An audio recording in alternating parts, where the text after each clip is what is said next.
The information provided in this video is for educational and entertainment purposes only. It does not constitute legal, financial, or immigration advice. Scholarship criteria, university policies, and federal regulations regarding international student visas are subject to change and vary significantly by institution. Viewers are strongly encouraged to conduct their own due diligence, consult with official university admissions offices, and seek guidance from certified educational consultants or legal professionals before making any financial or academic commitments. Historical trends and case studies discussed herein do not guarantee future results. The dream of studying in the United States is officially dead for 99% of the world, but not for the reasons you think. It is not because the visas are too hard to get or because the academic standards are too high. It is because most international students are playing a rigged game with an outdated rulebook. Every year, over 1 million international students flood into U.S. universities, and the vast majority of them or their families are emptying their life savings, taking out predatory high-interest loans, or mortgaging their futures just to pay the sticker price of a degree. They believe the myth that American education is a luxury reserved only for the ultra-wealthy or the one-in-a-million genius. This is the great lie of the higher education industry. Right now, billions of dollars in institutional aid, private endowments, and merit-based grants go unclaimed or underutilized because students simply do not know how to position themselves as a high-value asset to a university's balance sheet and diversity profile. If you are sitting there thinking that your middle-class background or your lack of a perfect SAT score disqualifies you from a full-ride scholarship, you are exactly who the system is designed to overlook. Today we are breaking that cycle. We are opening the black box of U.S. admissions to show you how the top 1% of international applicants secure hundreds of thousands of dollars in funding without being a math prodigy or a professional athlete. This is not about luck. It is about understanding the mechanics of institutional priority. By the end of this deep dive, you will understand the exact framework for identifying schools that are literally paid to recruit you, and you will have the step-by-step blueprint to make the cost of a U.S. bachelor's degree lower than the cost of staying in your home country. To understand how to get a scholarship, you first have to understand the financial psychology of an American university. A university in the United States is not just an educational institution. It is a multi-billion-dollar enterprise with specific growth targets. When they look at an international student, they see more than just a seat in a classroom. They see a data point that affects their global rankings, their campus culture, and their long-term alumni network. Most students approach a university as a beggar, asking for a favor. The students who get the full rides approach the university as a partner, offering a solution to the university's needs. For example, a small liberal arts college in Ohio might have a massive endowment but a lack of geographic diversity. If they have no students from Southeast Asia or Sub-Saharan Africa, their global diversity metric drops, which can hurt their standing in national rankings. In this specific case study, a student from an underrepresented region isn't just a student. They are a strategic hire for the admissions office. They are willing to buy your presence by discounting your tuition to zero, because your presence increases the value of the degree for every other student on that campus. Let's look at the data regarding the sticker price versus the net price. If you go to a university website and see a total cost of $80,000 per year, that is the sticker price. Almost no one actually pays that. In fact, historical trends show that private institutions in the U.S. have an average tuition discount rate of over 50%. The problem is that international students often focus on big brand schools like Harvard, Stanford, or NYU. These schools have so much demand that they don't need to offer you a discount to fill their seats. To find the money, you have to look at the hidden gems, the high-ranking, wealthy institutions that are aggressively trying to compete with the Ivy League. These schools use merit-based aid and need-based aid as a competitive weapon. We need to define these two primary pillars of funding, because confusing them is the #1 reason applications get rejected. Merit-based aid is a reward for what you have done. It is tied to your GPA, your standardized test scores, and your extracurricular impact. This is where the academic powerhouse strategy comes in. If a school's average SAT score is a 1350, and you apply with a 1500, you are in their top 5% of applicants.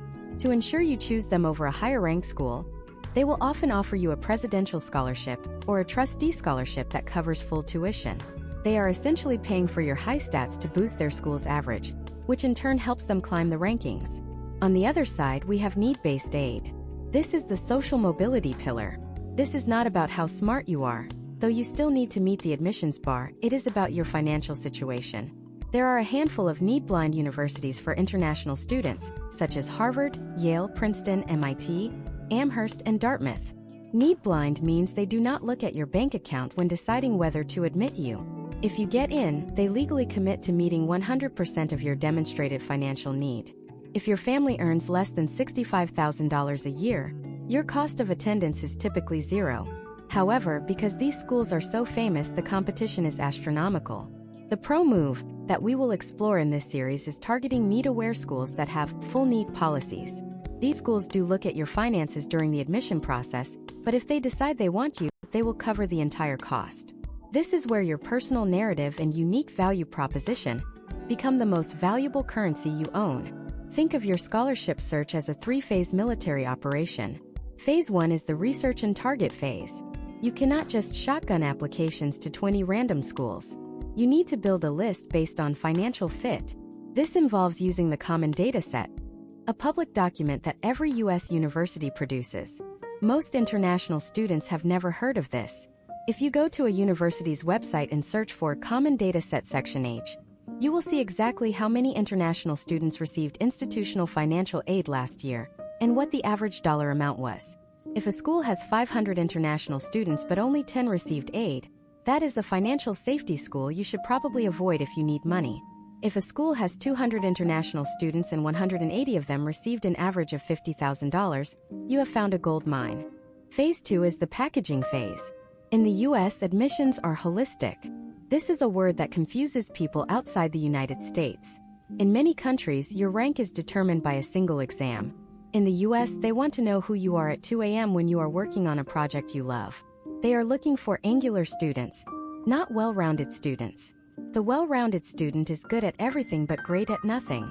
They have a B+ in every subject and play 3 instruments at a mediocre level. The angular student is a specialist. Maybe they are a mediocre athlete and a decent student, but they are the best teen coder in their entire country, or they started a nonprofit that fed 5,000 people during a flood. The scholarship money follows the angle. The university wants to build a well-rounded class, which means they need a collection of angular individuals. Your job is to identify your angle and sharpen it until it is impossible to ignore. Phase 3 is the execution and negotiation phase. Yes, you can negotiate a scholarship. This is a secret that universities don't advertise. If University A offers you $20,000 and University B, which is a similar rank, offers you $30,000, you can take that offer to University A and ask them to match it. This is a professional exchange. If you can prove that you are a high-value asset that is being bid on by other institutions, you gain leverage. Throughout this masterclass series, we are going to dive deep into each of these phases.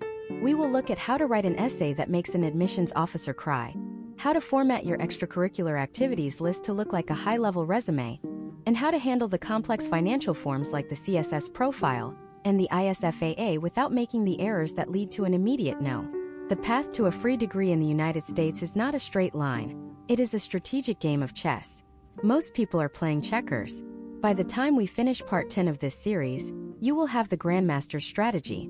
We are going to start by dismantling the biggest myths that are currently holding you back from applying. We will look at real-world examples of students from low-income backgrounds who bypassed the prestige trap and found full funding at schools they had never heard of 6 months prior. This is about changing your life trajectory. The wealth of a nation is its education, and right now the US is willing to export that wealth to you, if you know how to ask for it. The foundational mistake that kills 90% of scholarship applications before they are even read is the prestige trap. Imagine a student named Arjun in 2026. Arjun is brilliant, has a near-perfect academic record in India, and he has spent his entire life hearing about exactly 8 schools in the United States. He applies to all 8 Ivies because he believes that is where the money is. He assumes that because these institutions have multi-billion-dollar endowments, they must be handing out cash to every talented international student who knocks on their door. But Arjun is competing against 50,000 other Arjuns. When he asks for a full ride, he is one of 10,000 applicants asking for the same thing from a school that has a sub 4% acceptance rate. Arjun gets 8 rejection letters not because he isn't good enough, but because he didn't understand the difference between institutional wealth and institutional intent. Now imagine a different student named Sarah. Sarah is also looking for a bachelor's degree in the United States in 2026, But she takes a different path. She looks at the data and realizes that there are over 4,000 degree-granting institutions in the U.S. She bypasses the schools that everyone in her home country knows and looks for the schools that are wealthy but undersubscribed by international talent. She finds a top-tier liberal arts college in the Midwest that has an endowment of over $1 billion, but only has 3% international students. To that school, Sarah is a rare asset. She isn't just another applicant. She is a key to their global expansion strategy. While Arjun is fighting for crumbs at a famous table, Sarah is being offered a seat at the head of the table with a $70,000 annual scholarship package. This is the shift from being a supplicant to being a strategic partner. To execute this, you must master the concept of the financial safety school. In the U.S., students often talk about academic safeties, schools where their grades make admission almost certain. For an international student, a financial safety is a school where your profile is so far above their average that they will use their merit budget to lure you away from more prestigious options. Historical trends in 2026 show that mid-tier private universities and high-end liberal arts colleges are increasingly aggressive with their discounting. They use a tactic called tuition discounting to manage their enrollment yield. If their published tuition is $60,000, they might offer a merit scholarship of $35,000 to every student in the top 10% of their applicant pool. For you, that is $35,000 of free money every year for 4 years. That is $140,000 of value created simply by choosing the right target. Let's look at a concrete case study of a university in upstate New York. For years, this institution struggled to attract students from South America. They decided to create a specific regional scholarship to diversify their campus. A student from Brazil with a solid GPA and a passion for environmental science applied. Because he filled a specific geographic and academic need, the university didn't just give him a partial scholarship. They awarded him a full tuition grant plus a stipend for research. This wasn't because he was the best student in the world, but because he was the right student at the right time for that specific institution's strategic goals. You need to stop asking who has the most money and start asking who needs your specific profile to meet their 2026 diversity and ranking targets. Step 1 in this deep dive is the audit of the common data set. This is the most powerful tool in your arsenal, yet almost no international students use it. Every major U.S. university publishes a document called the Common Data Set. You need to go to a search engine, type the name of a university, and add the phrase Common Data Set 2025 or 2026. Scroll down to Section H. This section is dedicated to financial aid. Look for line H6. This line explicitly states whether the school provides financial aid to international students, the number of international students who received aid, and the total dollar amount awarded. If you see that a school has 400 international students and only 5 received aid, you move on. That school is a budget builder. They use international students to pay full price so they can subsidize local students.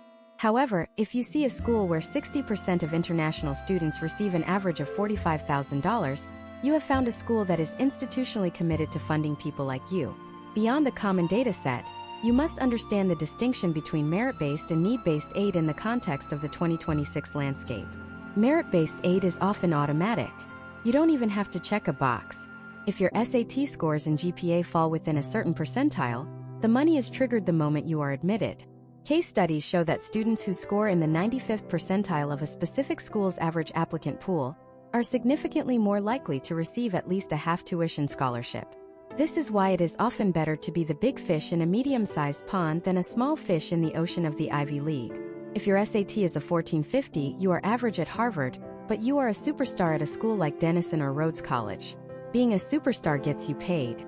Then there is the CSS profile, the financial gauntlet that determines need-based aid. Many students fail here because they don't know how to demonstrate need without looking like a financial risk to the university. In 2026, universities are looking for students who have the academic potential to succeed, but genuinely cannot afford the cost. You have to be meticulous. You aren't just reporting income. You are reporting expenses, medical bills, and local economic conditions. If your home currency has devalued against the US dollar, that is a massive point of leverage. You are showing the university that while your family is successful at home, the international exchange rate makes a US education an impossibility without their help. This aligns with the university's mission of social mobility and global impact. But how do you stand out when everyone has high grades? This is where the narrative of impact comes into play. A university is not just buying your past grades. They are investing in your future potential to bring prestige to their institution. Imagine a student named Leo who spends his weekends teaching elderly people in his village how to use digital banking to avoid fraud. On paper, he is just a student with a volunteer hobby. In his scholarship essay, he frames this as a case study in grassroots financial literacy. He explains how he identified a problem, developed a curriculum, and scaled his impact. He isn't just a volunteer. He is a social entrepreneur. This is the kind of narrative that makes an admissions officer at a school with a massive social justice-focused endowment reach for the scholarship fund. They want to be the ones who can say they educated the person who revolutionized financial safety in their home country. The secret truth of 2026 is that U.S. universities are in an arms race for global talent, but the talent is all looking at the same 10 schools. By broadening your horizon and using data-driven targeting, you shift the power dynamic. You are no longer one of thousands begging for a spot. You are a rare high-value candidate that dozens of schools are willing to pay for. But finding the schools is only half the battle.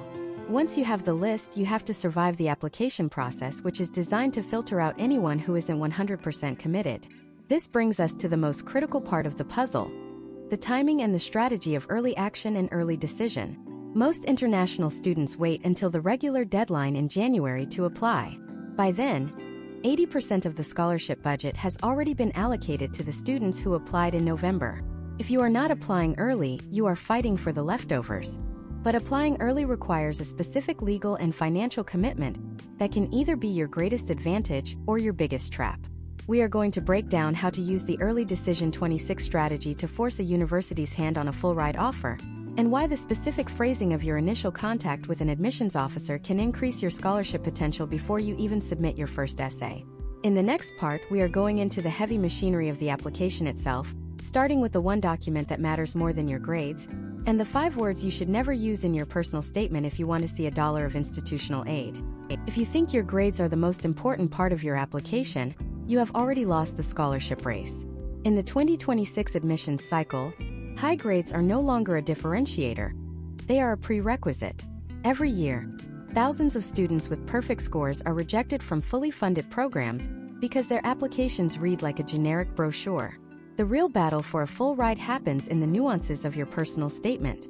This is the only document in your entire file where you are not a set of data points, but a human being with a strategic value proposition. However, most international students fall into a linguistic trap that signals to admissions officers that they are high risk and low impact. There are 5 specific words that act as a silent filter for rejection. If these words appear in your essay, you are essentially telling the university that you lack the maturity and the agency they are looking for in a scholarship recipient. The first word is help. Sounds counterintuitive. You are applying for a scholarship because you need financial help. But in the world of competitive U.S. admissions, the word help signals a victim mindset. It suggests that you are waiting for an external force to solve your problems. A student who writes, "This scholarship will help me achieve my goals," is replaceable. A student who writes, "This funding will catalyze my initiative to expand rural healthcare in my region," is an investor's dream. You must shift from the language of a beneficiary to the language of a partner. The second word is passionate. This is the most overused adjective in the 2026 applicant pool. Saying you are passionate about computer science is a hollow claim. It provides no evidence. Instead of telling the admissions officer you are passionate, you must show them the evidence of your obsession. Imagine a student named Sophia from Brazil. Sophia doesn't say she is passionate about coding. She writes about the 48 consecutive hours she spent debugging a script for a local nonprofit's donation portal. She describes the specific technical hurdle she faced and the logic she used to overcome it. The evidence of her work makes the word passionate redundant. When you use the word passionate, you are asking the reader to trust you. When you show the evidence, you are forcing the reader to believe you. The third word is dream. U.S. universities are pragmatic institutions. They are not interested in being the setting for your personal fantasy. They want to know what you will contribute to their campus. Referring to a university as your dream school is a form of flattery that admissions officers see through instantly. It suggests that your interest is emotional rather than intellectual or strategic. Replace your dreams with your objectives. Instead of saying, "It has been my dream to study at this institution," say, "This institution's specific research laboratory in quantum computing is the only environment where I can advance my current project on subatomic data transfer." This shows you have done your research and that you are choosing them for a reason, not just a feeling. The fourth word is best. Claiming to be the best student or having the best ideas is a red flag. It shows a lack of self-awareness and an inability to recognize the caliber of the community you are trying to join. In the United States, humility paired with high achievement is the gold standard. Instead of claiming to be the best, describe the impact of your work using hard data. If you led a team, don't say you were the best leader. Say you increased membership by 40% and secured 3 corporate sponsorships. Let the numbers do the bragging for you. The fifth word is lucky. Never suggest that your achievements are the result of luck. If you won a national competition, it wasn't because you were lucky. It was because you identified a gap in the competition's past winners and tailored your approach to fill it. Attributing your success to luck tells a university that your performance is not repeatable. They want to invest in students whose success is a result of a refined process, because a process can be scaled and applied to their university environment. Now, let's talk about the architecture of the 2026 scholarship essay. Most students write a chronological autobiography. This is a mistake. The admissions officer has 40 other essays to read before lunch. They do not want to hear about your childhood. They want to be dropped into the middle of a high-stakes moment. We call this the in media residential opening. Imagine if Sophia, our student from Brazil, started her essay not with her birth, but with the moment her computer screen turned blue 10 minutes before a deadline that would decide the funding for her entire school district. That is a hook that creates an open loop. The reader needs to know if she fixed it. By the time they find out, she has already demonstrated her technical skill, her resilience, and her commitment to her community. Beyond the personal statement, there is the supplemental essay, often titled YS. This is where the money is won or lost. In 2026, universities are increasingly looking for institutional fit. They are looking for students who will not only succeed, but will also boost their specific campus culture. For your YS essay could be sent to 10 different schools by just changing the name of the university. It is a failing essay. You must mention specific professors, specific clubs, and specific traditions. If you are applying to a school like Lehigh University, you shouldn't just talk about their engineering program. You should talk about the Mountaintop summer experience and how you plan to use their additive manufacturing lab to prototype the water filtration system you designed in your backyard. This level of specificity proves that you are not just looking for any degree, you are looking for their degree. But even a perfect essay can't save an application that is sabotaged by the CSS profile. This is the financial document that many international students treat as a secondary task. In reality, for need-aware schools, the CSS profile is just as important as your transcript.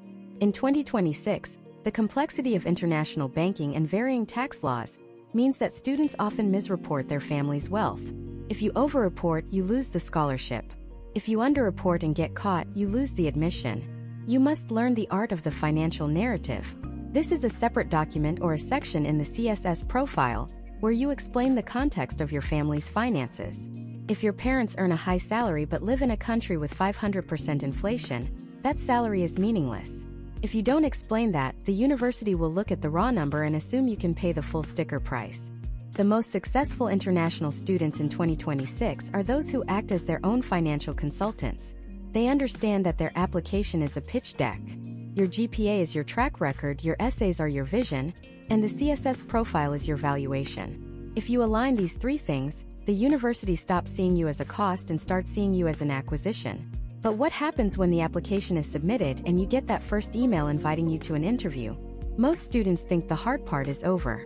In reality, the interview is the final filter where the university tests if the person in the essay actually exists.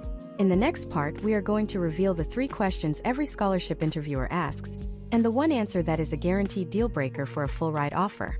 We will also dive into the hidden world of third-party scholarships that can stack on top of your university aid to give you a negative cost of attendance, meaning the university actually pays you to be there. The interview is the final gatekeeper in the 2026 scholarship landscape. Many international students assume the interview is just a formality to verify their English proficiency, but for the elite scholarship committees, it is a high-stakes assessment of your leadership potential and institutional loyalty. Consider the case study of a student named Elias from Nairobi. Elias had a perfect GPA and a compelling essay about his work in sustainable agriculture. He was shortlisted for a full-ride merit scholarship at a top-tier university in Georgia. During the interview, the representative asked him a seemingly simple question. If you could change one thing about our university's current international outreach program, what would it be? Elias, wanting to be polite, said he thought everything was perfect. He was rejected. The committee wasn't looking for a fan. They were looking for a critical thinker who had already mentally moved onto their campus and identified ways to improve it. They wanted a stakeholder, not a guest. The 3 questions that every major scholarship committee will ask in 2026 are designed to peel back the layers of your polished application. The first is, tell us about a time you failed and, more importantly, what you did the day after. They are not looking for a minor setback that you easily overcame. They want to see your resilience in the face of a genuine disaster. Imagine if a student named Chloe, applying for a leadership scholarship, talked about the time her student-led fundraiser for a local clinic lost its primary sponsor 48 hours before the event. The value isn't in the fact that she saved the event. The value is in the systematic way she analyzed the failure of the partnership and the specific steps she took to diversify the donor base for the following year. This shows a transition from reactive to proactive management, a trait that defines high-value scholarship recipients. The second question is, why should we invest in you rather than another student with similar academic credentials? This is the most dangerous moment in the interview. If you answer by listing your grades again, you have failed the test. The correct approach is to pivot to your unique contribution to their specific ecosystem. Based on historical trends in 2026, universities are prioritizing students who bridge gaps between departments. If you are an engineering student who also has a deep interest in ethics and philosophy, you represent a bridge between the STEM and humanities divisions. You are a candidate who can facilitate cross-disciplinary dialogue, which is a key metric for modern university rankings. You aren't just a student. You are a catalyst for the school's internal goals. The third question, which acts as the ultimate deal breaker, is, where else have you applied and why? Many students think they should lie and say this is their only choice. In reality, being a candidate who is being recruited by multiple high-ranking institutions increases your perceived value. However, the deal breaker occurs if you cannot articulate why this specific school is your top choice regardless of the others. If you mention that you applied to 5 other schools in the same city just because of the location, you have signaled that you don't care about the institution's specific culture. Scholarship committees want to know that if they give you the money, you will actually show up and contribute. They are terrified of yield loss, admitting a student who then goes elsewhere. Your answer must tie their specific resources to your long-term career outcomes in a way that no other school on your list can. Now let's pivot to the hidden world of third-party scholarships and the concept of stacking. Institutional aid from the university is the foundation, but the true masterclass involves layering external funding to create a surplus. Imagine a student named Mateo from Argentina. He secured a $50,000 merit scholarship from a university in Pennsylvania. However, the total cost of attendance, including health insurance, books, and personal expenses, was $65,000. Instead of taking a loan for the remaining $15,000, Mateo spent 6 months prior to his arrival applying for niche international grants. He looked for organizations that fund specific demographics or interests. He found a foundation that provides $5,000 to South American students pursuing environmental science. Then he secured a $3,000 grant from a local Rotary Club in the U.S. town, where the university is located, by writing a letter explaining how his research would eventually benefit global agricultural trade, which includes U.S. interests. Finally, he applied for a competitive essay prize from an international tech firm that awards $7,000 to incoming freshmen with a background in community coding. By the time Mateo stepped on campus, his total funding was $65,000. He had 0 out-of-pocket costs. This is the art of the scholarship stack. In 2026, the digital trail you leave behind is also a part of the scholarship committee's due diligence. Case studies show that admissions offices are increasingly performing social media audits on finalists for high-value awards. This is not just about looking for negative content, it is about looking for consistency. If your essay says you are a dedicated researcher, but your public profiles show no engagement with your field of study, there is a narrative disconnect. Conversely, if an admissions officer finds a LinkedIn profile where you have shared insights on your projects or a YouTube channel where you explain complex topics to beginners, you have provided third-party verification of your expertise. You are essentially giving them more reasons to say yes. Another critical but overlooked component is the role of the recommendation letter. Most international students treat these as a chore for their teachers. In the U.S. system, a recommendation letter is a piece of evidence that must support your specific angle. If you are positioning yourself as a future leader in biotechnology, a generic letter saying you are a good student is worthless. You need to provide your recommenders with a cheat sheet of the specific stories you want them to highlight. If your biology teacher can recount the specific time you stayed after class for 3 weeks to perfect a lab experiment that wasn't even for a grade, that teacher has provided a case study in your work ethic that carries more weight than any test score. As we move deeper into this masterclass, we have to address the reality of the waitlist. In 2026, a waitlist is not a polite rejection. It is a strategic holding pattern.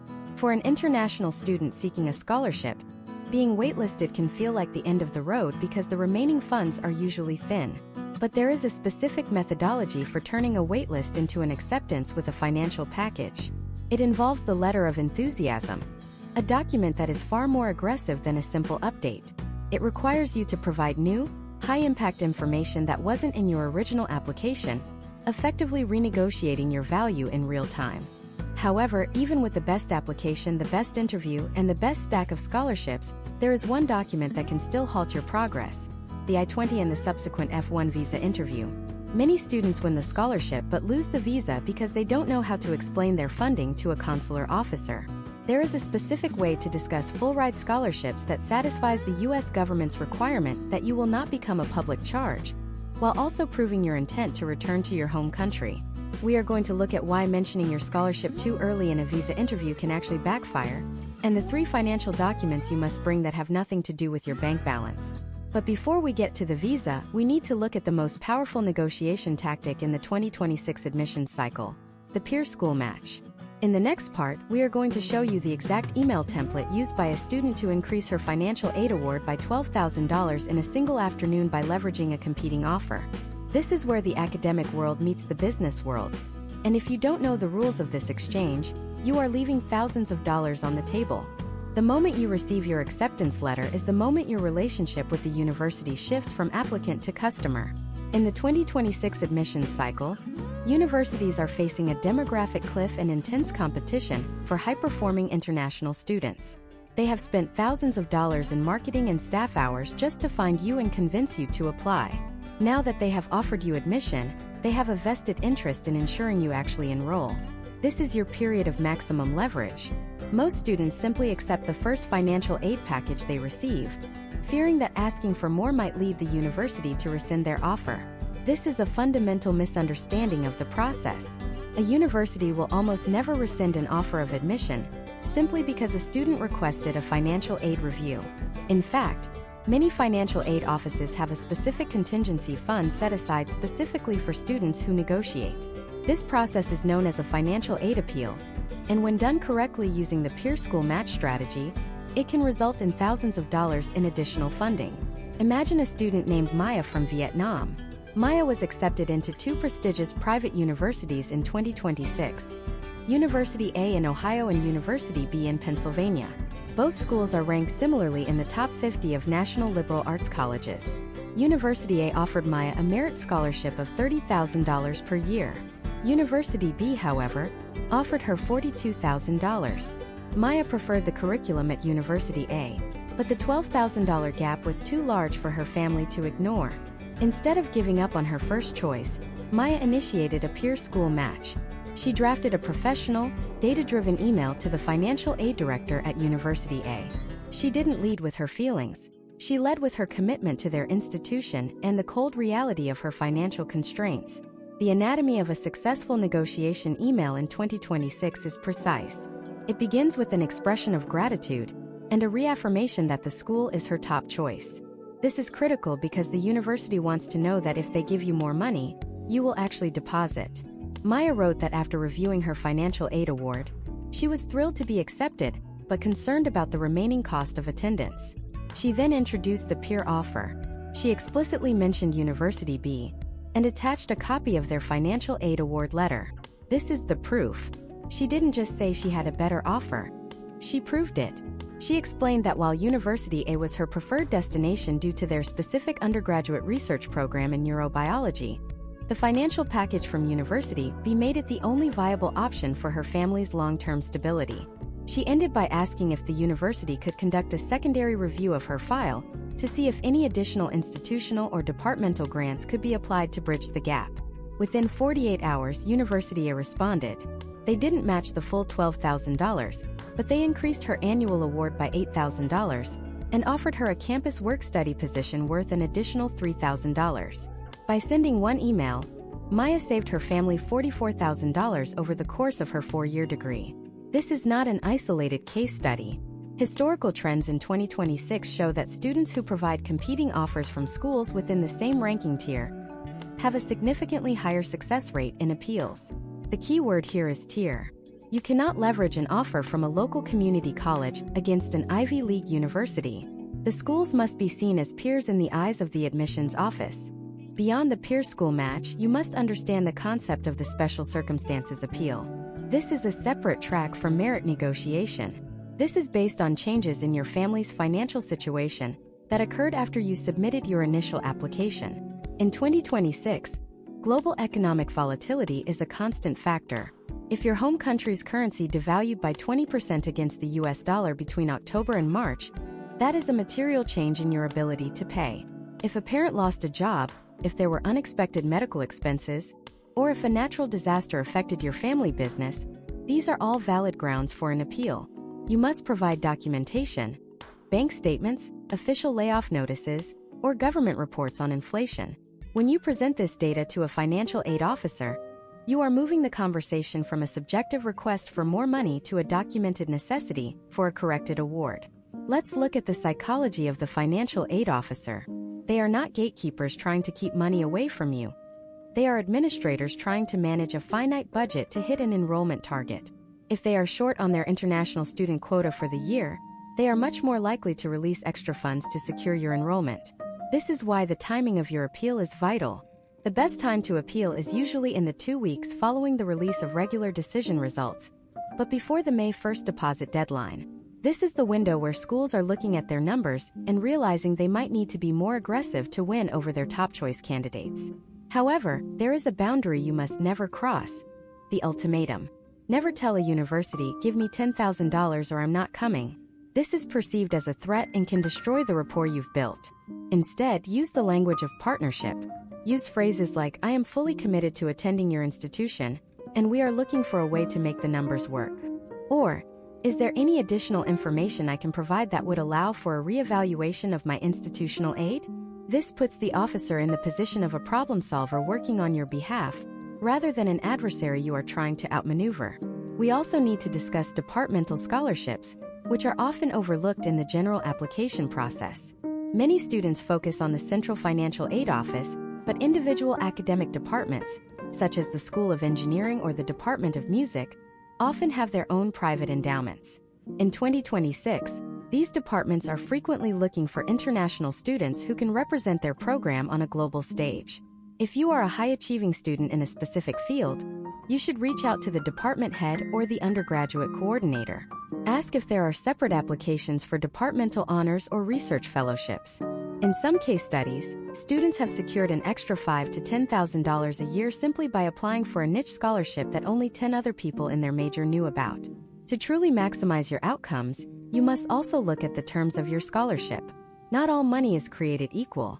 Some scholarships are front-loaded, meaning they give you a lot in the first year but decrease in subsequent years. Others are contingent on maintaining a very high GPA, such as a 3.8. In the 2026 academic environment, maintaining a 3.8 while adjusting to a new country and a rigorous curriculum is a high-pressure situation. During your negotiation, you can also ask for the terms of the scholarship to be adjusted. For example, you might ask for a lower GPA requirement for the first year to allow for cultural transition, or ask for the award to be guaranteed for all 4 years regardless of minor fluctuations in tuition costs. This entire process requires a level of professional communication that most 18-year-olds have never practiced. You are essentially acting as your own agent in a high-stakes contract negotiation. If you approach it with data, respect, and a clear understanding of the university's institutional goals, the potential outcomes are life-changing. But the financial aid package is only the beginning of your journey. Once the money is settled and you have signed your enrollment contract, a new and much more rigid hurdle appears: the United States federal government. Every year, Thousands of students with full-ride scholarships are denied entry to the U.S. because they fail the F-1 visa interview. They assume that because the university wants them and has paid for them, the visa is a formality. This is a dangerous mistake. The consular officer at the U.S. Embassy has a completely different set of priorities than the admissions officer. They don't care about your GPA or your research potential. They care about two things: your financial solvency and your non-immigrant intent. In the next part, we are going to break down the exact phrases that trigger an immediate visa rejection, and how to prove that you are not a flight risk even if you have zero ties to a family business back home. We will also reveal the one document you must request from your university's International Student Services Office that can virtually silence any doubts a consular officer has about your funding. The document that acts as a silver bullet for your visa interview is the formal support letter from the International Student Services Office. While the I-20 is the official government-mandated certificate of eligibility, it is a dry, data-heavy form. In 2026, consular officers are processing hundreds of students a day, and they are looking for any reason to believe you might become a public charge or a flight risk. The support letter is a personalized endorsement from the university that explains exactly why they chose to fund you. It details the competitive nature of the scholarship, your specific contributions to the campus, and most importantly, it clarifies that the funding is guaranteed for the duration of your 4-year degree. This letter transforms you from an applicant with a bill to pay into a prestigious representative of a major American institution. Imagine a student named David from Nigeria. David had been awarded a full tuition scholarship to a university in Texas, but his family's bank statements showed a balance that wouldn't even cover one semester of room and board. To a skeptical consular officer, David looked like someone who would arrive in the United States and immediately drop out because he couldn't afford a meal plan. But David didn't just bring his bank statements. He brought a support letter from the Dean of Admissions. The letter explained that the university had already allocated $200,000 for David's education over 4 years. It stated that the university provides a comprehensive financial safety net, including emergency grants and on-campus employment. Because of this letter, the officer didn't focus on David's bank account. They focused on the university's commitment. The visa was approved in less than 3 minutes. However, the visa interview is not just about the money. In the 2026 landscape, the most common reason for rejection is Section 214B of the Immigration and Nationality Act, which refers to immigrant intent. The law assumes every applicant intends to stay in the United States permanently, unless they can prove otherwise. This is a massive hurdle for 18-year-olds who have no property, no spouse, and no children in their home country. Most students try to prove they will return by saying, "I love my country" or "my family is there." In 2026, these emotional appeals are ineffective. Consular officers want to see a concrete, career-oriented reason why you must return home to be successful. Consider the case study of a student named Elena from Uzbekistan. When asked about her plans after graduation, she didn't say she missed her family. She explained that she was studying water resource management because the Aral Sea crisis in her region had created a massive demand for hydrologists. She named 3 specific government agencies and 2 private international firms in Tashkent that were actively hiring graduates with American degrees in her field. She showed that her degree was more valuable to her in Uzbekistan than it would be in the United States. She demonstrated that staying in the US would actually be a step backward for her career. This is how you prove non-immigrant intent, by showing that your home country is the land of opportunity for someone with your specific, US-acquired skills. Step by step, your visa strategy must be built on the foundation of logic. The first step is the DS-160 form. This digital application is where the consular officer makes their initial assessment before you even walk into the embassy. In 2026, every word in your DS-160 must match the narrative of your university application. If you told the university you wanted to study engineering but you tell the embassy you want to study business because you think it sounds more profitable, you have created a red flag. Discrepancies equal dishonesty in the eyes of the government. The second step is the preparation for the 3 core questions of the interview. The first is, why this university? If you answer by saying it is a high-ranking school or it is in a beautiful city, you are giving a generic response that suggests you just want any way into the country. A high-impact answer focuses on the specific curriculum and the scholarship. David, our student in Texas, answered by saying, "This university is the only one in the region offering a concentration in petroleum engineering with a focus on sustainable extraction, which is exactly what my home country's energy sector needs." Furthermore, They have recognized my potential by awarding me a full tuition merit scholarship, making this the most financially sound investment for my future. The second core question is, how will you fund the remaining costs? If you have a full ride, this is easy. If you have a partial scholarship, you must show the liquid assets for the first year and a credible plan for the next 3. Do not bring a suitcase full of property deeds or jewelry appraisals. Consular officers in 2026 only care about cash, stocks, or documented income. They want to see that the money is available today, not that you might be able to sell a house tomorrow. The third core question is, what are your plans after graduation? This is where you use the Elena strategy. You must mention specific industries, specific roles, and the specific economic landscape of your home country. Historical trends in 2026 suggest that students who link their U.S. education to a specific national development goal in their home country have a significantly higher approval rate. Whether it is healthcare, technology, or infrastructure, you are positioning yourself as a future leader of your nation, not a potential immigrant. There is also a hidden technicality in 2026 regarding the SEVIS fee and the I-901 form. Many students pay this late or lose the receipt. In the high-pressure environment of a visa interview, being unable to produce a digital or physical receipt of your SEVIS payment can lead to an administrative hold that delays your start date. This might seem like a small detail, but for a scholarship student, a delay can be catastrophic. Some scholarships are tied to a specific start term. If you don't show up for the fall semester, the money might be reallocated to someone on the wait list. You must be administratively perfect. Beyond the embassy, there is a final financial hurdle that most international students ignore until it is too late: U.S. tax law. Even if you have a full-ride scholarship, the portion of your scholarship that covers room and board is considered taxable income by the IRS. In 2026, this can lead to an unexpected bill of several $1,000s at the end of your first year. If you don't have a plan for this, your scholarship can actually become a financial burden. We will look at how to use the tax treaties between your home country and the United States to minimize this liability, and how some universities offer a tax offset grant to cover these costs for their top scholars. But getting the visa and handling the taxes is only about getting your body to the campus. The real challenge is keeping the scholarship once you are there. In the 2026 academic climate, the jump from an international high school to an American research university is a shock to the system.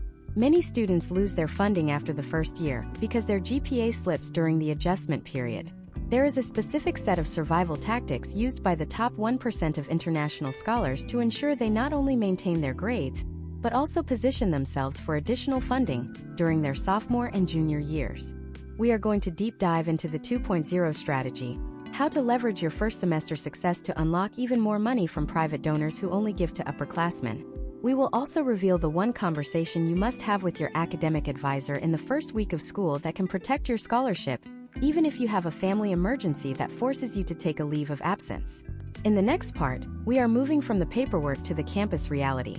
How to turn your 4-year bachelor's degree into a 5-year master's for free, by using the hidden 4+1 institutional pathways that most students don't realize are covered by their initial scholarship package. The 4+1 pathway is one of the best-kept secrets in American higher education for the 2026 academic year.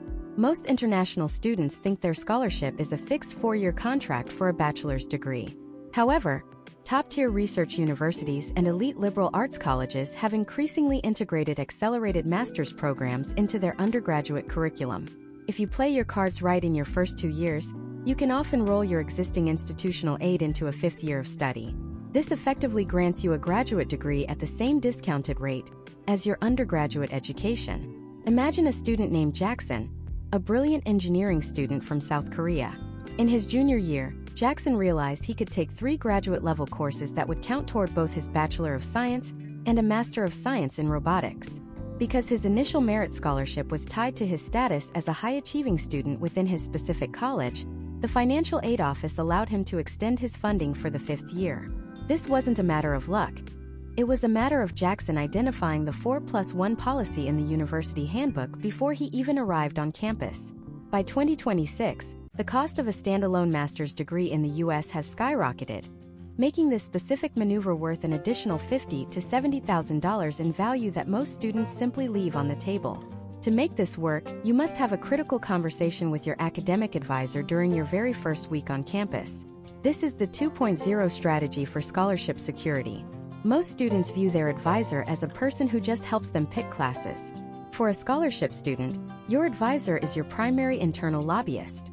You need to walk into their office and say, "My goal is to maximize the impact of my scholarship and eventually transition into a 4+1 program. What are the specific GPA and credit benchmarks I need to hit each semester to remain eligible for the most prestigious internal grants?" This signals to the advisor that you are a high-stakes student. In 2026, many universities have emergency scholarship funds that are only accessible through a faculty or advisor recommendation. If you have a family emergency or a sudden economic crisis in your home country, having this pre-established relationship is the difference between going home and staying in school. Historical trends show that students who engage with their advisors early are 40% more likely to receive supplemental departmental funding in their junior and senior years. But what about the 3 months of summer? This is the period where most international students lose money because they cannot work off-campus on an F1 visa without specific authorization. The masterclass approach to summers in 2026 is to secure a research experience for undergraduates, often called an REU, or an internal university fellowship. These are not just jobs, they are fully funded academic experiences. Imagine if you are a chemistry major. Instead of going home and spending money on a flight, you apply for a university-funded summer research grant. Many U.S. institutions in 2026 offer stipends ranging from $4,000 to $6,000, plus free housing, for students to stay on campus and work in a lab. This effectively turns your summer into a profitable endeavor, while simultaneously building the resume that will help you win even more scholarships later. Case studies of successful international students show that those who participate in summer research are significantly more competitive for national awards like the Goldwater Scholarship or the Fulbright, which can provide massive financial support for graduate study. We also have to discuss the role of on-campus employment as a scholarship supplement. Under Federal Regulation 8 CFR 214.2 F9, international students are generally allowed to work 20 hours per week on campus. While this won't pay your full tuition, in 2026, many high-level on-campus roles come with tuition remission or housing stipends. For example, becoming a resident assistant or RA is the single most effective way to eliminate the cost of room and board. In many universities, an RA receives a private room and a full meal plan for free in exchange for managing a dormitory floor. For an international student, this is a $20,000 annual scholarship hidden in plain sight. It requires no bank statements or CSS profiles. It only requires leadership skills and a strong reputation on campus. Furthermore, there is a secondary market of scholarships that opens up once you are a sophomore or junior. These are often funded by private donors, wealthy alumni who want to support students in specific majors. In 2026, these donors are looking for a return on their investment in the form of student success stories. To access this money, you must master the art of the donor thank you letter and the networking gala. When you receive even a small amount of aid, the university will often ask you to write a letter to the donor. Most students treat this as a chore. The strategic student treats it as a cover letter. They describe their research, their goals, and the specific impact the money has had. Historical trends suggest that students who build a rapport with their scholarship donors are often invited to apply for larger, private grants that are not advertised to the general student body. Another often overlooked area is the Professional Development Fund. Many departments have small pots of money, usually between $500 and $2,000, meant to help students attend conferences or buy specialized equipment. In 2026, these funds often go unused because students don't know they exist. If you are a journalism student and you want to attend a major media convention in New York City, you should not pay for the flight and hotel out of your own pocket. You should submit a proposal to your department head explaining how attending this conference will increase the prestige of the university. This is part of the mindset of being a partner to the institution. Every time you represent the school at a high level, you are increasing the value of their brand, and in 2026 universities are willing to pay for that brand exposure. However, even with all these strategies, you must remain hyper-aware of your scholarship's maintenance requirements. In the 2026 academic climate, grade inflation is a major topic of discussion, but scholarship committees have responded by making their GPA requirements more rigid. If your scholarship requires a 3.5 and you hit a 3.49, the system may automatically trigger a reduction in aid. This is why you must understand the grade appeal process. If you feel a grade was unfairly assigned, You have a limited window to contest it. For a domestic student, a B- might just be a disappointment. For an international scholarship student, it could be a $10,000 mistake. You must be prepared to defend your academic record with the same vigor you used to win the scholarship in the first place. As you move through your bachelor's degree, your focus will eventually shift toward what comes after graduation. In 2026, the U.S. government offers optional practical training, or OPT, which allows you to work in your field for 1 to 3 years. But did you know that some scholarships can actually be extended to cover the costs of professional certifications or licensing exams during your OPT period? This is the final layer of the deep dive. We are going to look at how to negotiate a transition grant from your university as you graduate, and how to use your status as a high-value alum to secure funding for your first year in the professional world. But there is a darker side to the scholarship world that we haven't discussed yet. There are predatory organizations and scholarship scams that specifically target international students in 2026. These groups promise massive amounts of money in exchange for small processing fees or personal data. If you fall for one of these, you don't just lose money. You can jeopardize your entire legal status in the United States.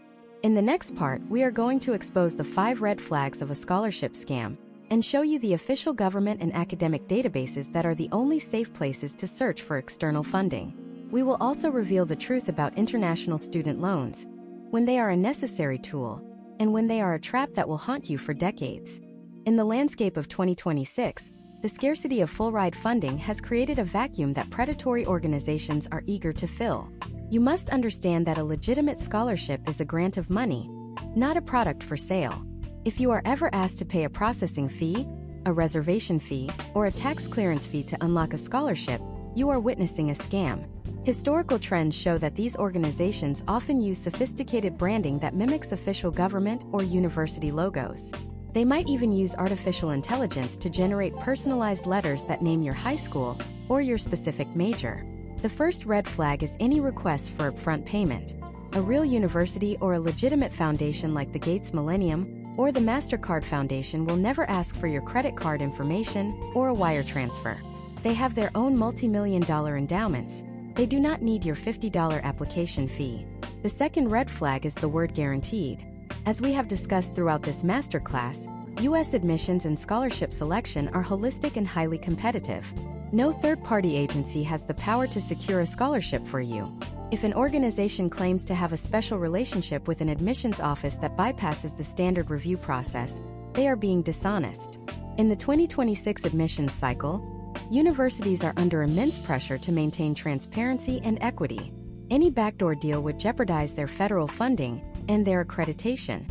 If a service claims a 100% success rate, they are likely just applying you to schools where you are already overqualified and taking credit for the merit aid the school would have given you anyway. The third red flag is the unsolicited offer. Imagine a student named Marcus who receives an email stating he has been selected for the 2026 Global Leaders Grant, worth $25,000. Marcus never applied for this grant. The email looks professional, but it asks him to click a link to confirm his banking details for the deposit. This is a classic phishing attack. Legitimate scholarships are won through a rigorous application process that you initiate. If you didn't apply for it, you didn't win it. To stay safe, you must stick to the verified gold standards of scholarship research.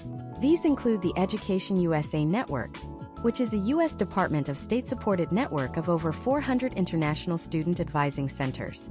Another is the Institute of International Education, or IIE, which manages high-level programs like the Fulbright and has a database called Funding for U.S. Study.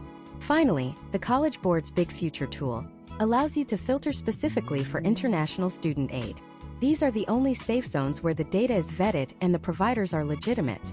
Now we must address the difficult reality of international student loans. In a perfect world, your scholarship covers everything. But in many case studies from 2026, students find themselves with a $5,000 or $10,000 gap that their family cannot bridge. This is where the loan market comes in, and it is a minefield. There are 2 primary types of loans for international students: those that require a U.S. cosigner and those that do not. A U.S. cosigner is a permanent resident or citizen with a strong credit history who agrees to be legally responsible for your debt if you fail to pay. If you have a wealthy relative in the U.S., this is the most affordable way to borrow because it unlocks lower interest rates. However, most international students do not have a U.S. cosigner. This leads them to specialized lenders like Empower Financing or Prodigy Finance. These companies use a high-stakes assessment of your future earning potential rather than your current assets. They look at your university's ranking, your major, and the historical starting salaries for graduates in that field. If you are a computer science major at a top 50 school, you are a low-risk investment for them. If you are an arts major at a low-ranked school, you may find it impossible to secure a loan without a cosigner. The danger here is the interest rate. In 2026, interest rates for international loans often hover between 12 and 15%. This is not a small amount. If you borrow $20,000 over 4 years, you could end up owing double that by the time you graduate due to compounding interest. A loan should only be used as a gap filler, never as a primary source of funding. Imagine a student named Amara from Nigeria. Amara received a 70% scholarship, but was short $5,000 per year for her living expenses. She took out a small targeted loan of $20,000 total for her degree. Because she was a high-performing engineering student, her starting salary in a US-based firm during her optional practical training was $85,000. She was able to pay off that loan in 18 months. This is a successful case study of a loan used as a strategic bridge. Contrast this with a student who takes out $150,000 in loans to attend a prestige school without a scholarship. That student starts their career with a debt burden that can consume 50% of their take-home pay for a decade. In the US, student debt is rarely dischargeable in bankruptcy. It is a lifelong commitment. Beyond the financial risk, there is the legal risk. Your F-1 visa status is contingent on your ability to show that you have the funds for your entire degree. If you rely on a loan and that lender suddenly changes their terms or goes out of business, your I-20 could be terminated. In 2026, we have seen several niche lenders tighten their requirements mid-semester, leaving students stranded. This is why you must have a contingency plan. Before you sign any loan document, you must read the fine print regarding grace periods, deferment options if you can't find a job immediately after graduation, and the total cost of the loan over its entire lifespan. To maximize your safety and minimize your debt, you should always look for institutional loans first. Some wealthy universities act as their own lenders. Because they already know you and have invested in you through a scholarship, they are often willing to offer low-interest loans that are much safer than private market options. These are often called Perkins loans or university trust loans. They are not advertised on the website. You have to ask for them specifically during your financial aid appeal process. As you navigate the final stages of your scholarship journey, you will realize that the money is just a tool to get you into the room. The real value of your education is the network you build once you are there. In 2026, the elite international students are not just studying. They are positioning themselves for the high-value alumni grants that are awarded at the end of their senior year. There are exit scholarships designed to help the top 1% of graduates start their own companies or move into prestigious PhD programs. But these awards are never posted on a job board. They are whispered in the halls of the alumni office and handed out to the students who have shown the most institutional loyalty. In the next part, we are going to dive into the alumni leverage strategy, how to connect with the wealthiest graduates of your university before you even arrive on campus, and how to use those connections to secure private sponsorships that the financial aid office doesn't even know about. We will also look at the final negotiation, the conversation you have in the spring of your senior year that can turn your temporary OPT work authorization into a permanent, company-sponsored career with a signing bonus that wipes out any remaining student debt. But before any of that can happen, you have to survive the most difficult year of the process, the freshman year. We will reveal the 3 academic traps that cause 50% of international students to lose their merit scholarships in the first 8 months, and the specific study habits that the top scholarship holders use to stay in the good graces of the dean's list. The first 8 months on a U.S. campus are a high-stakes filtering mechanism. In the 2026 academic climate, merit scholarships are not just rewards for past performance. They are conditional investments that require a specific level of maintenance. The transition from an international secondary school system, often based on high-stakes final exams, to the American continuous assessment model is the #1 cause of scholarship loss. Many students arrive with a sense of relief, thinking the hard work is over once the visa is stamped. This complacency is the first trap. In the United States, your grade is built every single week through participation, quizzes, and short essays. If you miss 2 weeks of assignments because you are struggling with homesickness or culture shock, Your GPA can drop to a level that triggers an automatic scholarship review by the Financial Aid Office. Imagine a student named Hiroshi from Japan. Hiroshi was a top student in Tokyo, used to studying for months for a single entrance exam. When he arrived at a top-tier university in Illinois on a 75% merit scholarship, he applied his old study habits. He spent the first 6 weeks socializing and exploring the city, planning to cram for the midterms. By the time midterms arrived, he realized that 40% of his grade was already determined by weekly lab reports and class discussions he had barely engaged in. Despite scoring an A on the actual midterm exam, his cumulative grade for the course was a C+. Because his scholarship required a 3.5 cumulative GPA, he spent the rest of the year in a state of high-stress academic recovery. Hiroshi's case study is a warning. The American system rewards consistency over brilliance. To avoid this trap, the top 1% of scholarship holders use the syllabus audit method. On the first day of every semester, they map out every single point available in every class and treat a 5-point quiz with the same intensity as a 50-point final. The second trap is the isolation of the international student. It is natural to seek out people from your own country or who speak your native language. However, in 2026, many departmental scholarships and private alumni grants are awarded based on campus integration and leadership. If you spend all your time in the International Student Lounge, you are invisible to the faculty members who sit on scholarship committees. Consider the story of a student named Amara. Amara intentionally joined the Student Government Association and a pre-professional society in her first semester. By doing so, she became a known entity to the Dean of Students. When a private donor established a new grant for students demonstrating leadership in campus life, the dean personally recommended Amara. This wasn't because she was the smartest person in the room, but because she was the most visible. You must treat your campus as a networking ecosystem. Every professor you visit during office hours is a potential advocate for your next funding round. The third trap is the failure to utilize academic support services. In many cultures, asking for help is seen as a sign of weakness. In the US, it is seen as a sign of strategic resource management. Every university has a writing center and a tutoring center, and their services are already paid for by your tuition. A scholarship student who submits an essay without having it reviewed by the writing center is leaving grade points on the table. In 2026, where the difference between a 3.4 and a 3.5 can be worth $20,000 in aid, you cannot afford to be proud. Use the tutors to refine your tone and ensure your citations are perfect. This level of meticulousness ensures you stay on the dean's list, which is often a requirement for the renewal of high-value merit awards. As you move through your freshman and sophomore years, you must begin the alumni leverage strategy. Every U.S. university has an alumni database, often accessible through platforms like LinkedIn or a dedicated university portal. These graduates are often looking for ways to give back to their alma mater. Your goal is not to ask them for money directly, but to ask for an informational interview. Imagine a student named Carlos from Mexico who is studying finance. Carlos identified 5 alumni from his university who were working in high-level positions at investment banks in New York. He reached out to them, not asking for a job, but asking for advice on how to navigate the U.S. financial sector as an international student. One of these alumni was so impressed by Carlos's initiative that he connected him with a private foundation that provides travel grants for international students to attend professional conferences. This is how the hidden scholarship market works.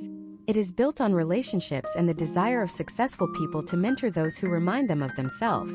Historical trends in 2026 show that the most successful international students are those who treat their education like a 4-year business contract. This brings us to the concept of the sophomore surge. Most students think that scholarships are only for incoming freshmen. In reality, many universities have a separate pool of money for current students who have proven their value. If you have a 3.9 GPA after your first year, you should go back to the financial aid office. You can explain that while your initial package was generous, your academic performance places you in the top 5% of the student body. Ask if there are any sophomore-specific merit awards or endowed scholarships you can apply for. Frequently, there are pots of money left over from students who transferred out or lost their own scholarships. You are positioning yourself to inherit those funds. But what happens when you reach your senior year? This is the final and most complex phase of the scholarship journey. By this point, you have spent 3 years building a reputation, maintaining a high GPA, and networking with alumni. Now you need to turn that prestige into a career that supports your long-term goals. In the US, the final semester is when the Career Services Office becomes your most important ally. You are looking for a company that will not only hire you but will also sponsor your H-1B visa or support your green card application in the future. This is the ultimate scholarship, a career that pays for your life in the United States. However, many students make a critical error in their final year. They become so focused on their job search that they let their grades slip in their final semester. This is a mistake because some scholarships are contingent on successful graduation with a specific GPA. If you drop below the threshold in your very last month, the university could technically bill you for the final semester's tuition. You must maintain your academic discipline until the very moment you cross the graduation stage. The path we have mapped out, from the first research of the common data set to the final negotiation of your career, is a blueprint for changing your life. You have learned how to identify the schools that want you, how to write the essays that move them, how to survive the visa interview, and how to protect your funding once you arrive. But there is one final piece of the puzzle. It is the part that no one talks about, the mindset of the global scholar. In 2026, the world is more connected than ever. Yet the barriers to entry for international education are higher than ever. The students who succeed are not just the ones with the most money or the best grades. They are the ones who are the most adaptable and the most resilient. In the final part of this masterclass, we are going to tie everything together. We will reveal the one thing you must do in the 24 hours after you receive a rejection letter that can turn it into an acceptance. We will look at the final checklist, a 60-item document that ensures you haven't missed a single deadline, signature, or opportunity. And most importantly, we will discuss the return on investment, how to ensure that your US degree, regardless of how much it cost, becomes the most valuable asset in your global portfolio. This is the moment where your education stops being a cost and starts being a legacy. In the next part, we conclude the masterclass with the step-by-step roadmap for your first week on American soil, and the secret to becoming the student the university uses in their own marketing materials to attract the next generation. The first 7 days on American soil are not a vacation, they are a strategic deployment. While most international students spend their first week in 2026 battling jet lag and visiting local tourist spots, the high-value scholar is busy cementing their presence in the university's administrative consciousness. You must understand that the moment you arrive, the digital file the admissions office kept on you is transferred to the registrar, the bursar, and the International Student Services Office. These are the people who manage your money and your legal status. Your first move must be to visit the financial aid office in person. This is not about asking for more money yet. It is about humanizing your file. In a world of automated systems and faceless applications, being the student who walks in, introduces themselves with a smile, and thanks the staff for the opportunity to be there creates a lasting impression. When a new, small-scale endowment grant becomes available in the middle of the semester, these administrators are more likely to remember the student who treated them with professional courtesy. Next, you must master the art of being the face of the university. American institutions in 2026 are obsessed with their global brand. They want to show the world that they are a diverse, welcoming, and successful hub for international talent. There is a specific role you should seek out immediately: the student ambassador. Most universities hire international students to lead tours, speak on panels, and appear in promotional videos. While the hourly pay is modest, the strategic value is immense. By becoming a student ambassador, you are essentially making yourself unfireable in terms of your scholarship. It is very difficult for a university to justify cutting the funding of a student who is currently the face of their recruitment brochure for South Asia or Europe. Case studies of students in 2026 show that those who participate in university marketing often receive additional perks, such as fully funded travel to international recruitment fairs where they act as peer mentors. This is how you turn a standard bachelor's degree into a global networking tour paid for by the institution. However, the roadmap to success requires more than just being a face in a brochure. It requires an airtight administrative defense. This brings us to the 60-item final checklist that every international scholar must maintain. This list covers 3 distinct categories: legal compliance, academic integrity, and financial maintenance. Under legal compliance, you must ensure your I-94 arrival record is correct, your SEVIS record is active, and you have signed your I-20 for travel if you plan to leave the country during winter break. One missed signature in 2026 can lead to being barred from re-entry, which results in an immediate loss of your scholarship because you cannot fulfill your enrollment contract. Under academic integrity, you must understand the American definition of plagiarism, which is often much stricter than in other global education systems. In 2026, many universities have implemented AI detection software that is highly sensitive.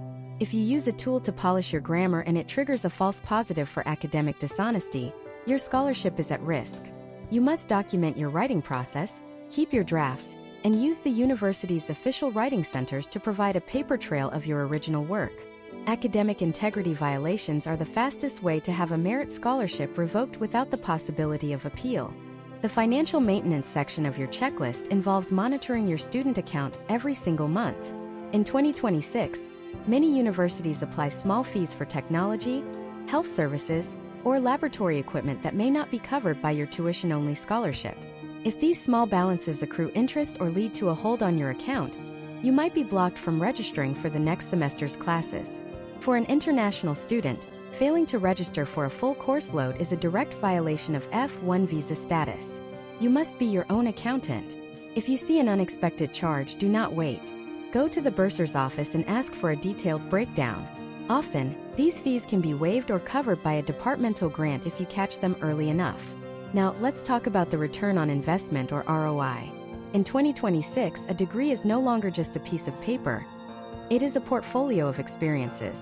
To ensure your U.S. degree is the most valuable asset in your global portfolio, you must leverage the Curricular Practical Training or CPT system. CPT allows you to work in internships during your degree. The secret is to find internships that are not just jobs, but are integrated into your academic credits. Many high-value scholarships actually increase in value if you secure a prestigious internship, as the university may offer a supplemental stipend to cover your living costs in expensive cities like New York or San Francisco. By the time you graduate, you should have at least 2 major U.S. firms on your resume. This makes your optional practical training, or OPT, transition seamless. Historical trends in 2026 suggest that international students with CPT experience are twice as likely to receive a job offer, with a 6-figure starting salary and visa sponsorship upon graduation. What happens if you receive a rejection letter during this journey? This is the moment of truth. Most students see a rejection as the end of the road. The masterclass student sees it as a request for more information. There is a strategy called the reconsideration request. If you are rejected from a scholarship but accepted to the university, you have 24 hours to act. You reach out to the admissions office, express your continued interest, and ask for a feedback interview. In some case studies, students have discovered that their rejection was due to a missing document or a misunderstanding of their local curriculum. By being proactive and professional, you can sometimes move from the rejection pile to the waitlist, and from the waitlist to an accepted student with funding. As we conclude this deep dive, you must realize that the 2026 scholarship landscape belongs to the bold and the prepared. The money is there. Billions of dollars are allocated every year to bring the world's brightest minds to the United States. The barriers you see, the high costs, the complex forms, the difficult visa interviews, are filters designed to find the students who are most committed to their own success. You have the blueprint. You know how to audit the common data set, how to craft a narrative that moves admissions officers, how to negotiate using the peer school match, and how to defend your scholarship through administrative excellence. This masterclass has been about more than just money, it has been about agency. You are no longer a passive observer of the admissions process. You are a strategic actor in a global market. The education you receive in the U.S. will open doors that were previously locked, but it is the habits you have built during the application process, the research, the resilience, the professional communication, that will actually make you successful in the long run. Whether you return to your home country to lead a revolution in your field or stay in the U.S. to push the boundaries of innovation, you are now part of an elite group of global scholars. But your journey doesn't end with a bachelor's degree. The 2026 global economy is shifting toward lifelong learning. The skills you used to win this scholarship are the same skills you will use to win your first corporate promotion, your first venture capital investment, or your first government appointment. You have learned how to identify value, how to communicate that value to decision makers, and how to maintain that value under pressure. This is the real scholarship.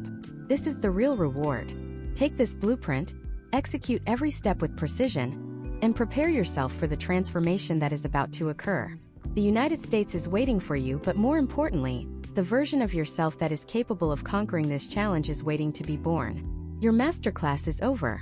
Your career as a global scholar begins now.